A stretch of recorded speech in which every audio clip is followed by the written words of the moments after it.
युद्ध की तैयारियां और अंगद का लंका जाना।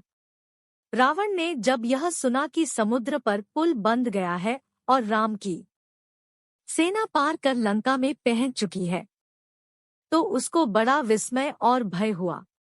उसने कभी यह सोचा ही न था कि समुद्र पर भी पुल बन सकता है। अब उसने राम की सेना का बल जानना चाहा। शुक और सारण नाम के चतुर मंत्रियों को बुलाकर उसने कहा, राम की सेना में जाकर गुप्त रूप से बात्रों के बल का पता लगाओ। शुक और सारण बड़ी माया जानते थे। बंद बनकर वे राम की सेना में घुस गए और सावधानी से सब जगह देखने लगे, हर बात का पता लगाने लगे। अति उतंग गिरी पादप लीलही लेहिंग उठाड़े, आनी देहिंग नल नीलही रछी ते सेतु बनाए। उन्होंने देखा कि राम की सेना ने सारा सुबेल पर्वत ढक लिया, उसके अलावा सेना से चली ही आ रही है। शुक सारण आंख बचाकर देख रहे थे जिससे उन्हें कोई पहचान न पाए, पर विभीषण को वे धोखा न दे सके। विभीषण ने ताड़ लिया कि वे कौन है। उन्हें पकड़वाकर वे राम के पास गए। पूछने पर उन्होंने राम को बता दिया कि हम रावण के गुप्तचर हैं। शुक और सारण हमारा नाम है, हम वानर सेना का भेद लेने आए हैं। राम मुस्करा कर बोले, भेद ले चुके या अभी और कुछ लेना है? कुछ पूछना चाहो तो पूछ भी लो और खुद देखना चाहो तो विभीषण तुम्हें दिखा भी देंगे। जब लंका लौटकर जाओ तो अपने स्वामी से कहना कि जिस बल पर सीता को चोरी से ले गया है, उस बल को अब दिखाएं। कल से मेरे बाण लंका पर बरसने लगेंगे। विभीषण से उन्होंने कहा, इन्हें छोड़ दो और जाने दो, इन बेचारों का क्या दोष। राम की जय जयकार करते हुए शुक सारण लंका लौट गए। लंका पहुंचकर शुक और सारण सीधे रावण के पास गए और उन्होंने राम के बल तथा उनके कोमल स्वभाव की बड़ाई की। उनकी बात सुनी अनसुनी करके रावण उन्हें सबसे ऊंची अंटारी पर ले गया और बोला, राम की सेना के प्रमुख वीर मुझे दिखाओ। सारण ने कहा कि देख, ये जो इस ओर मुंह किए बार बार गरज रहा है और जिसकी गरज से लंका कांप रही है, वह सुग्रीव का सेनापति नील है, और जो तिरछी आंखें किए बार बार जम्हाई ले रहा है, वह पहाड़ जैसे शरीर वाला बाली का पुत्र अंगद है। लग रहा है मानो वह युद्ध के लिए ललकार रहा है। अंगद के पीछे नल है जिसने समुद्र पर पुल बना दिया है। वह देखिए रीछों का झुंड, उसके आगे बूढ़े जामबंद खड़े हैं, और उस बंदर को आप पहचानते ही होंगे जो मस्त हाथी को चाल से चल रहा है। लंका जलाने वाला वह केसरीपुत्र हनुमान, उसके समीप ही महाधनुर्धर राम है जिनकी पत्नी को आप ले आए हैं। उनकी बाईं ओर मंत्रियों सहित विभीषण बैठे हैं। राम ने उनको लंका का राजा बना दिया है।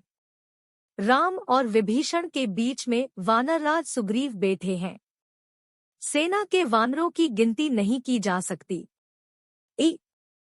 सेना को जीतना बड़ा कठिन है।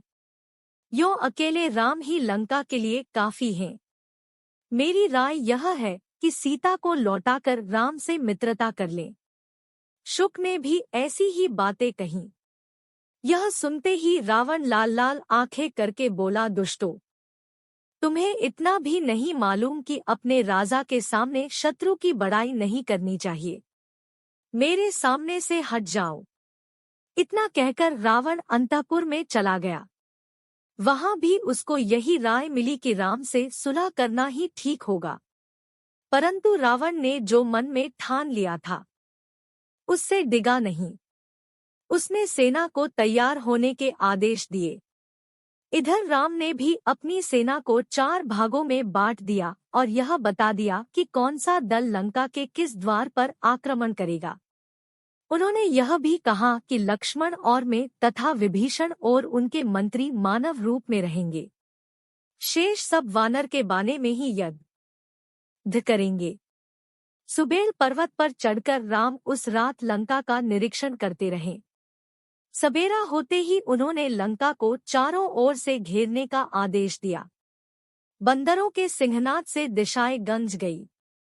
राजनीति पर विचार करके राम ने अंगद को बुलाकर कहा कि युद्ध शुरू करने के पहले सुलह का अंतिम प्रयास कर लिया जाए। तुम मेरे दूत बनकर लंका जाओ। अगर सीता को लौटाने को रावण तैयार न हो तो उससे कह देना कि हथियार उठाने से पहले वह अपना श्राद्ध भी कर ले, क्योंकि फिर उसके कुल में कोई न बचेगा। अंगद उड़कर लंका पहुंचे और निडर होकर रावण की सभा में चले गए। रावण से उन्होंने कहा, मैं बाली का पुत्र अंगद हूँ। आप में और मेरे पिता में मित्रता थी, इसी नाते आपके पास आया हूँ।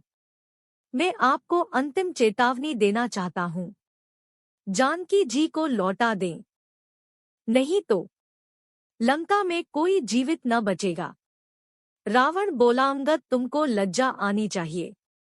अपने पिता के शत्रु की तुम दास्ता कर रहे हो। मेरे मित्र के तुम पुत्र हो, तो आओ मेरी ओर आकर अपने पिता की मृत्यु का बदला लो। इतना सुनते ही अंगद को बहुत क्रोध आया और उन्होंने रावण से बहुत बुरा-भला कहा। रावण ने आज्ञा दी, राक्षस वीरों, इस धृष्ट वानर को पकड़कर मार डालो। 4-5 राक्षस अंगद की ओर झपटे। अंगद ने उनको पकड़कर मसल दिया। इसके बाद वे रावण के महल पर कूदकर चढ़ गए। महल के कंगूरों को ढाकर वह आकाश मार्ग से ही राम के पास पहुंच गए। अंगद के पहुंचते ही रामदल ने लंका के चारों द्वारों पर चढ़ाई कर दी।